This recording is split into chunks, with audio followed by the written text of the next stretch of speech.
owned a security firm with branches in Houston and Dallas. In the years since they'd left the Army, they had worked together a dozen times, most recently on an abduction case that had led them into Mexico. According to Trace, a guy named Ray Carroll had jumped bail and was on the run. Rumor was he had friends in L.A., and odds were good that was where he had gone to ground. Good old Ray had been arrested for possession and trafficking in child pornography, the lowest of the low as far as Johnny was concerned. He would have taken the guy down for free if he'd had to, which, fortunately, he didn't.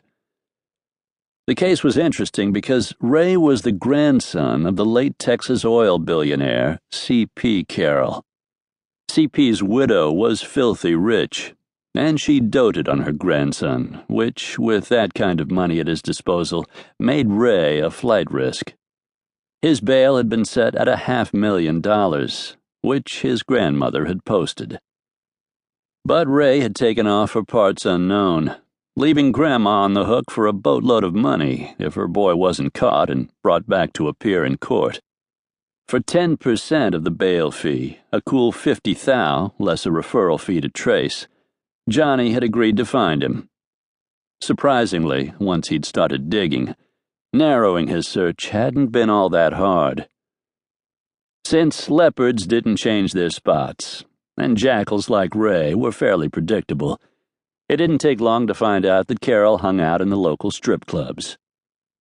The kitty cat was his favorite. According to the bartender who ID'd the photo Johnny had shown him, a guy calling himself Ray Connors had been in the club both Wednesday and Thursday nights. Johnny had come in on Friday and again tonight, but so far hadn't seen any sign of him. Not until now.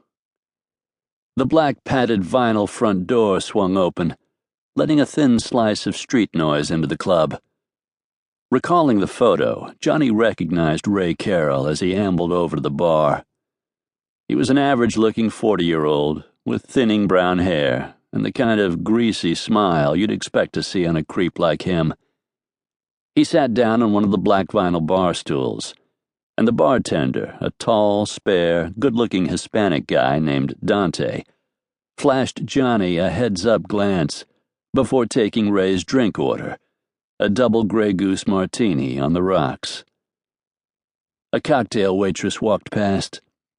The girls who performed also served drinks, though for that they wore a few more clothes.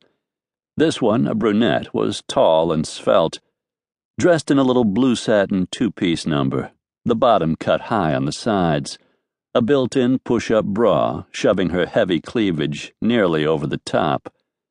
Not indecent, but definitely less than the old bunny outfits they wore at the Playboy Club. Johnny sipped his beer, his attention fixed on Ray, who stared with fascination toward the stage. The dancer, Angel Fontaine, being not much bigger than a kid, was Ray's favorite, according to Dante.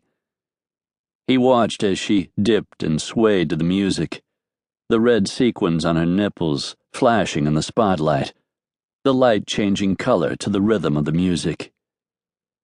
Johnny tried to look away, but found himself as mesmerized as the drunks at the tables.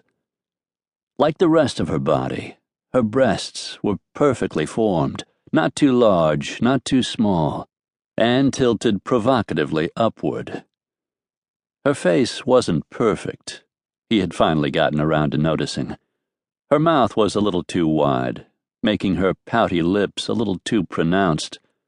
Her cheeks were as flawless as rose petals, but her chin was a little too pointy.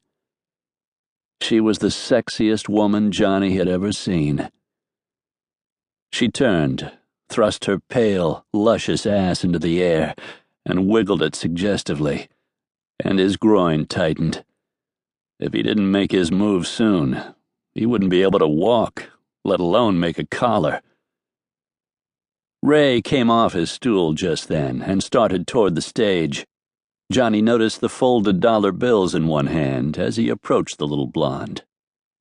Another man beat Ray to her, leaning over and stuffing a $10 bill into Angel's sequined jeans.